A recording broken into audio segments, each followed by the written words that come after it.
Hello everyone. Meathead Moto back with you finally for another video. As I'm finding my gloves. I don't know if you guys can see that though. Right back there it says Legend Suspension. I actually just bought these Legends REVO-A's for the Road Glide.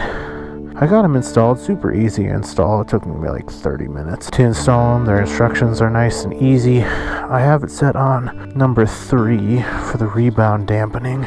We're gonna go try them out, finally, and see what it's all about, see if it's better.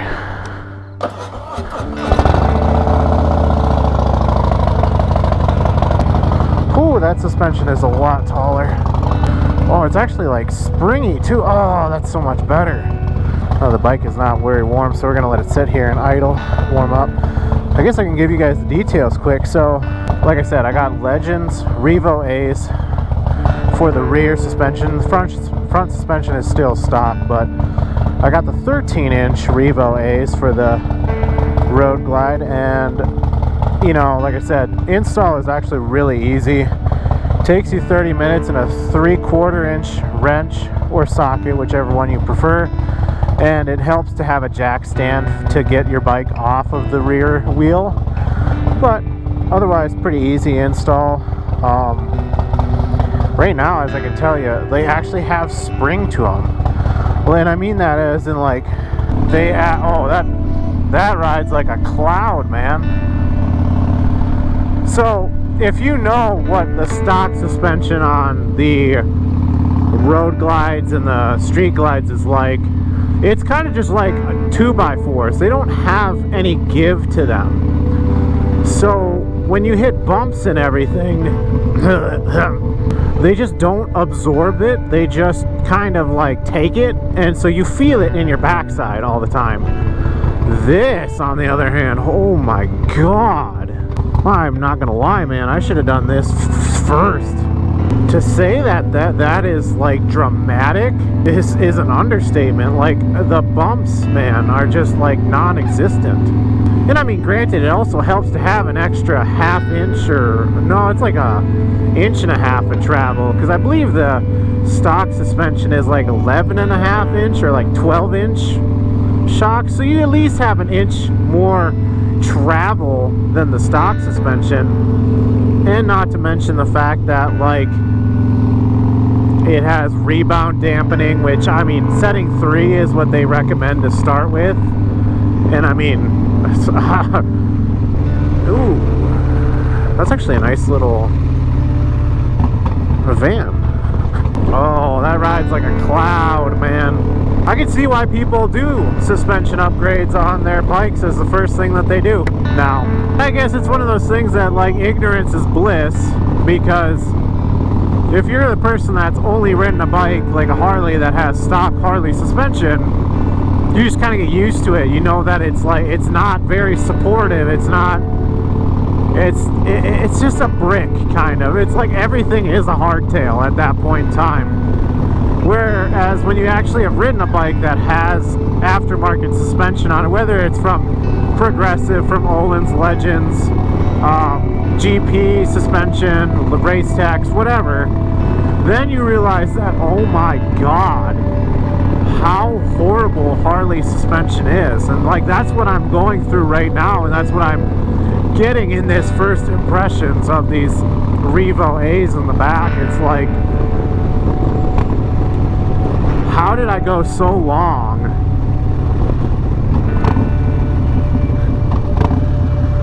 with stock suspension?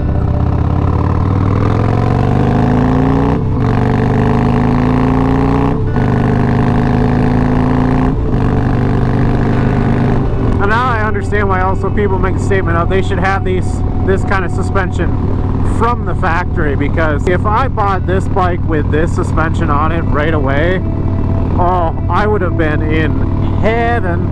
But, you know, that's where the positive of owning a Harley is that there's always room for improvement. There's always something that you can do to them to make them better. So you got to give and take with what you're given.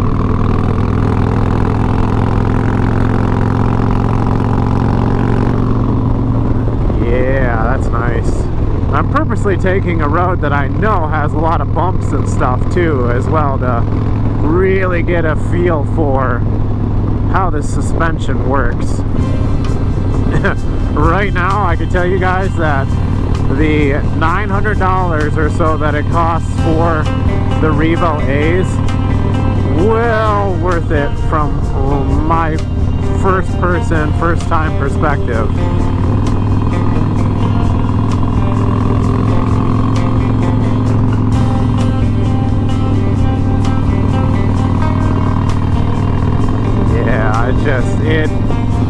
Nothing is bone jarring. It's really nice.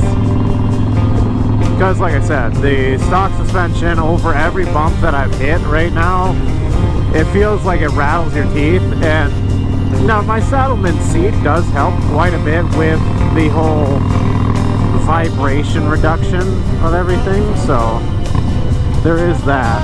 But granted, taking away a bone jarring shake to a really hardcore shake to a kind of shake is still nothing like what this suspension is doing right now. Ooh, that's weird. But I'm sure if you turned up the dampening on these coils, that it would definitely make it a little bit more sporty, a little bit more stiff for when you're going through some pretty decent twists. But for the average riding that I think a normal person does, I think 3 is a good setting. I don't know why they have 1 and 2 on their dial set, because it's literally like, those are like the softest settings. So I don't know, like, if you're really sensitive to bumps and whatnot, that might be maybe why they have it. But for me, like 3 right in the middle ground, nice. Is nice.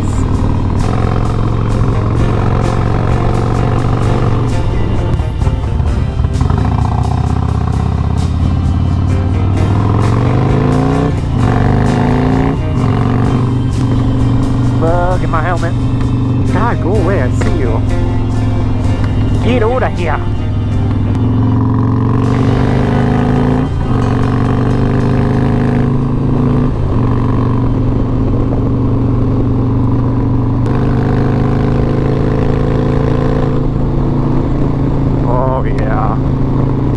Bad that's a gravel road. That looks like that'd be a fun little curve to go around.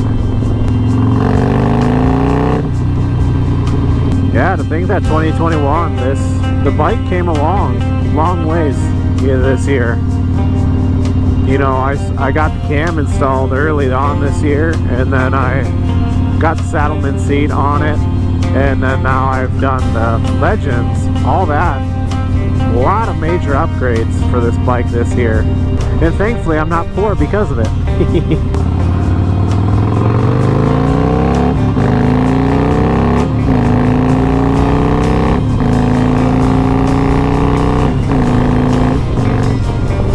Woo! I'm here to chew bubblegum and kick ass, and I'm all out of bubblegum. Well, based off of this like first little ride that I've done with these Legends on the back, man, I can definitely say so far they're definitely worth the $800, $900 for them. Now, can I say that it pays to buy the REVO-A's over the standard REVO's? I can't really say, because obviously I haven't had the regular REVO's. But I think that the positive side of having the next model up is that you do get the rebound dampening, so that you can kind of stiffen up your suspension if you find yourself going through a lot of twisty roads and finding yourself throwing yourself into a lot of corners. So I think that's a big positive. But I think if you're looking for something that's just a little bit of an improvement over stock, it doesn't hurt to go with just the REVO's. Then obviously the ARCs are a whole other story, that they're just like another plane of existence that, like, I don't know personally how much the normal person would use it and like be able to tell the difference. But if you're the kind of person that like goes on a weekend racetrack day with your Harley, I think that it pays to have that next level of adjustment. But for the average rider like myself, I don't know. I don't buy into the reservoir shocks, but I could be completely wrong. It could be another holy grail step into another plane of amazing riding existence that I'm not acquainted with, but it's also like $1,400. So, but yeah, to reiterate, man, right now, from stock suspension to these Legends, huge improvement. Huge improvement. And I haven't even gotten to like throw it around corners and really get to see what it's capable of. But overall comfort while riding is just majorly improved. And if my wife and I are planning on going on an actual full-on motorcycle camping, motorcycle trip this next year, this was a much needed upgrade, and I'm glad I did it when I did. Hope you all enjoyed the video. Hopefully I was entertaining enough for you all to watch it through the whole video. I'm hoping to have some more content to you before the snow starts flying, but I can feel it in my bones. I can feel winter's chill coming in, and it's approaching fast. So I'm going to try and get as much content made, edited, put up on the channel before we get too much snow. And until next time, guys, I'll see you in another video. Peace out, ride safe,